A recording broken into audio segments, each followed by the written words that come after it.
So, you want to learn Maverick. Well, when it comes to hard breachers, Maverick is one of the most effective, yet most challenging hard breachers to play. His utility has 4 major purposes, all of which are essentially uncounterable. But before we break down Maverick's gadget and utility, let's talk about what his loadout's like. Maverick has access to 2 primaries, only one of which I feel is viable in competitive play. He can either bring the AR-1550, which is a semi-automatic rifle which deals a high amount of damage per shot, or the M4, which has a 30-round mag, fast fire rate, and a high damage output. For customization options on the M4, there are 2 setups that I think are viable. The flash hider is almost always a must on this weapon, so I would take that most of the time. But you have a choice between an ACOG vertical foregrip setup or a non-magnified sight with an angled foregrip. I think that the ACOG plus an angled foregrip gives the gun too much recoil.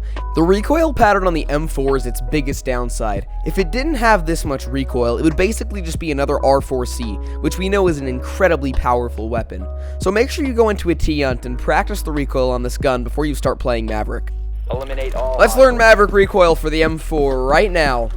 Alright, we're gonna go over to this wall. I like to shoot on this wall. I'm running the angled foregrip, non-magnified sight setup, so I'm probably gonna be having the same amount of recoil as someone who's using an ACOG with a vertical foregrip. I also have the flash hider on here as well, and no laser sight, but not that that would affect anything.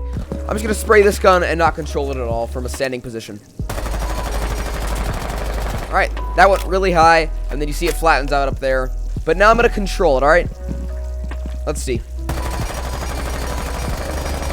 It's not a great pattern, but it's better than this for sure.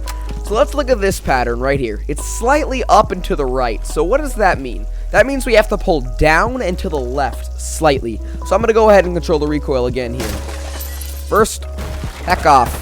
Get away from me. Alright, ready? Slightly down, or slightly to the left and down. Yikes, that was bad.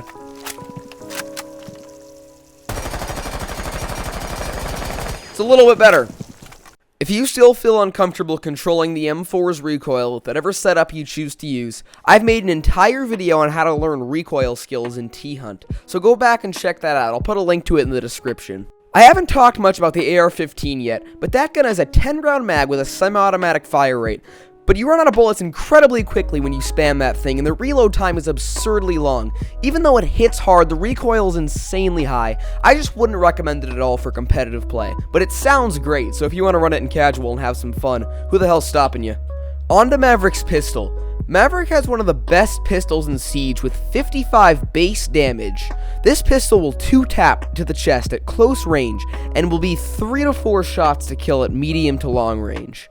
This pistol has an 8-round mag and can hold 1 in the chamber. And I would definitely recommend slapping the muzzle brake on this thing. It has a little bit of recoil for a pistol. Maverick has a choice between grenades or a claymore for his secondary gadget. The claymore can be very useful to cover your flank while you work on a hatch or a wall, but the grenades synergize perfectly with his blowtorch ability. I think that grenades are better on Maverick because they're probably the most powerful gadget on attack right now, and they can also help you get bandits or cades off of a wall. Now it's time to get into Maverick's utility. Maverick can act as an alternative to Thatcher or Callie by using his torch to make a hole in the wall to shoot out bandit charges. This can allow Thermite to breach the wall, but be careful breaking the entire bottom of a wall like you see in this clip. It can leave Thermite's feet exposed, killing him while he tries to put his charge down. But if a Hibana or an Ace is trying to breach the wall, don't worry about having feet holes there. They can breach the wall from a range without exposing their feet, unlike Thermite. A way to make the breach safer for Thermite is making small holes in the middle of the wall and trying to shoot out the bandits from those holes. If you're having trouble getting the bandits from the middle, extend your holes to one side and try to shoot out the bandits from there. But never make holes on both sides, that'll make the wall unbreachable for Thermite. But all of those interactions are with bandit. What happens when the wall is caded? Well, you can try making a small hole in the top middle of the wall to try and shoot out the cade because it's commonly placed there, but cades aren't always in the same places. That leads us into the next segment, something called Maverick tricking. Maverick tricking is when Maverick removes the reinforcement from part of a reinforced wall, allowing someone with soft breaching capabilities to open the wall. This is useful when the wall is caded and you can't get the cade, or your hard breacher has died and you still need to open up the wall. Maverick tricking is done by making 2 lines across one reinforcement. make sure the lines reach all the way across to both the other reinforcement and the surface next to it. If the lines don't reach the surface next to it, the trick will not work. Also, to reduce the chances of you getting killed, make the top line first, and make sure it's above your head. And follow common sense when making the bottom line. Just don't stand in front of it while you're making it, unlike I did in the clip. Maverick tricking is completely uncounterable. That's what makes Maverick one of the strongest hard breachers. If you need to have a wall open for a strat, tricking will get it done 100% of the time without fail. Now let's talk about one of the failure points of Maverick. Breaching a small hole in a wall and peeking that hole is a great way to get yourself killed. The defenders can shoot you from numerous angles while you can only peek one angle at a time. If there is ever a situation where you need to peek someone through a wall, make numerous holes with your Maverick torch. This will even out the amount of angles that you are vulnerable to from defenders. However, it's a pretty bad idea to try and fight through your Maverick holes. You are almost always at a disadvantage. A safer way to clear bandits or caves, or maybe even pick up a free kill, is to make a hole in the wall and throw a grenade through it. If Bandit is trying to trick the wall, this grenade will probably kill him. Maverick can also breach hatches with his blowtorch. If a hatch is soft, a straight line across the middle of the hatch will do the trick to open it.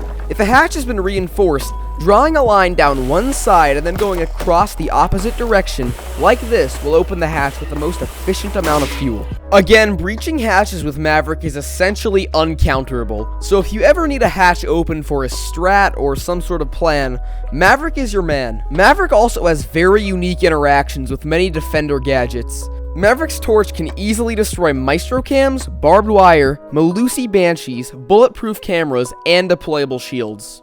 Thank you for watching this video. If you found any of this information helpful, you can return the favor by liking and subscribing to my YouTube channel. I also stream almost every day on Twitch. Make sure you stop by there. I'll leave a link in the description for you to follow if you want.